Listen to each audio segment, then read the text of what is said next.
পরীক্ষা স্বরূপ দেখা যায় না যে আপনার হাত থেকে একটা ডিম মাটিতে পড়ে যায়, আবার ভেঙেও যায়। পড়তে যতক্ষণ লাগে আবার ভাঙতে যতক্ষণ লাগে, ঠিক সেটুক সময়ের মধ্যেই ভিউয়ার্স আমাদের হেলিপোর্টে মারামারি হয়েছিল।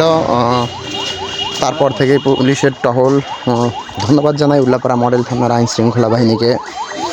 তারা 5 সেকেন্ডের মারামারিতে একটা দিন পুরা টহলে যাচ্ছে, পেট্রোল ডিউটি দিচ্ছে। ধন্যবাদ তাদেরকে, সারাদিন টহল দিচ্ছে।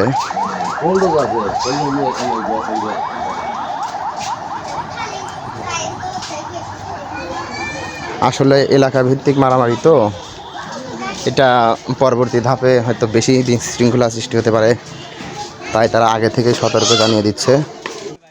তো সবাই একটু সেফলি চলাফেরা করবেন। দেখতেই পাচ্ছেন, কি আর বলবো, দুই পক্ষের গ্যামজামে সাধারণ মানুষের একটা ভোগান্তি সৃষ্টি হয়েছে। পুলিশ যখন আসে তখন দেখা যায় যে সবাই ভয় পায়, মানে যে দোষ করছে সেও ভয় পায়, যে করে নাই সেও ভয় পায়।